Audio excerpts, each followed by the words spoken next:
जय हिंद दोस्तों, नमस्कार। एक कर्नल और एक लेफ्टिनेंट कर्नल यानी कमांडिंग ऑफिसर और उनके 2IC के कोर्ट मार्शल की खबर आ रही है।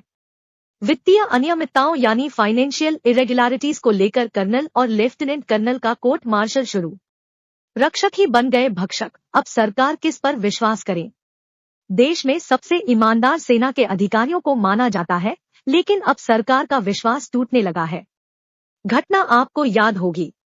CRPF के काफिले पर आतंकी हमला हुआ था जिसमें 40 जवानों की जान गई थी।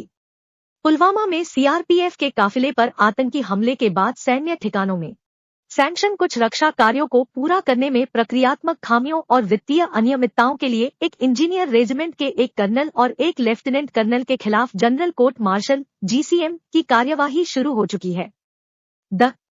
सशस्त्र बल न्यायाधिकरण AFT की चंडीगढ़ बेंच द्वारा GCM के अधिकार क्षेत्र को चुनौती देने वाली उनकी याचिका को खारिज करने के बाद जालंधर स्थित 11 कोर मुख्यालय द्वारा बुलाई गई GCM 27 दिसंबर को गुरदासपुर में शुरू हुई। उक्त रेजिमेंट को रक्षा को मजबूत करने और सैन्य परिसरों के आसपास फेसिंग सिक्योरिटी यानी सुरक्षा बढ़ाने के लिए 6 विशेष परिचालन कार्यों यानी स्पेशल ऑपरेशनल वर्क्स को निष्पादित करने का काम सौंपा गया था। कर्नल तब यूनिट का कमांडिंग ऑफिसर था, जो हाल ही में पश्चिमी सेक्टर में स्थानांतरित हुआ है, जबकि lieutenant colonel second in command था। दोनों एक ही यूनिट के थे। शिकायतों के बाद मामले की जांच के लिए कोर्ट ऑफ इंक्वायरी COI को आदेश दिया गया, जिसने उन्हें उनके कृत्यों के लिए दोषी ठहराया और जनरल ऑफिसर कमांडिंग 11 कोर द्वारा उनके खिलाफ अनुशासनात्मक कार्रवाई शुरू करने का आदेश दिया गया। उन पर सेना अधिनियम की धारा 52F और 63 के प्रावधानों के तहत धोखाधड़ी के इरादे और अच्छे आदेश और सैन्य अनुशासन के प्रतिकूल कार्य करने का आरोप लगाया गया था। जब इस साल की शुरुआत में GCM बुलाई गई थी, तो दोनों अधिकारियों ने सीमा के आधार पर एक याचिका दायर की थी, जिसे अदालत ने खारिज कर दिया था।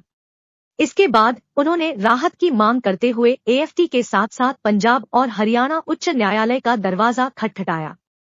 एक कोर्ट ऑफ इंक्वायरी पहली बार जून 2019 में बुलाई गई थी, लेकिन प्रशासनिक कारणों से यह इकट्ठा नहीं हो सकी।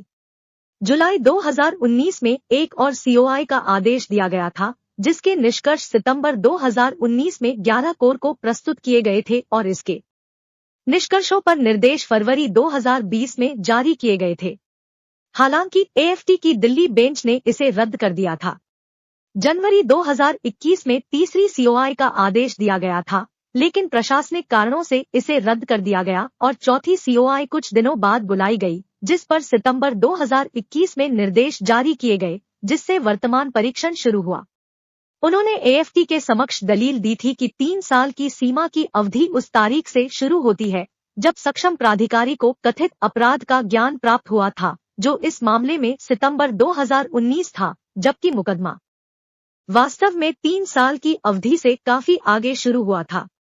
कुछ दिन पहले अपने आदेश में AFT की न्यायमूर्ति सुधीर मित्तल और एयर मार्शल मानवेंद्र सिंह की खंडपीठ ने कहा कि पहले हुई COI कार्यवाही को रद्द कर दिया गया था। इस प्रकार उनके आधार पर अर्जित कोई भी ज्ञान निरर्थक हो गया। पीठ ने फैसला सुनाया कि नवीनतम COI जिस पर सितंबर 2021 में निर्देश जारी किए गए थे, उस पर सीमा की अवधि निर्धारित करने के लिए विचार किया जाना चाहिए। इस प्रकार आगे देखने वाली बात यह होगी कि जो फाइनेंशियल इरेगुलरिटीज कमांडिंग ऑफिसर और उप कमान अधिकारी द्वारा की गई है, उनका अंजाम क्या होता है। आप अपनी राय कमेंट बॉक्स में रख सकते हैं। जय Hind. For more updates, subscribe to our channel and enjoy watching the videos.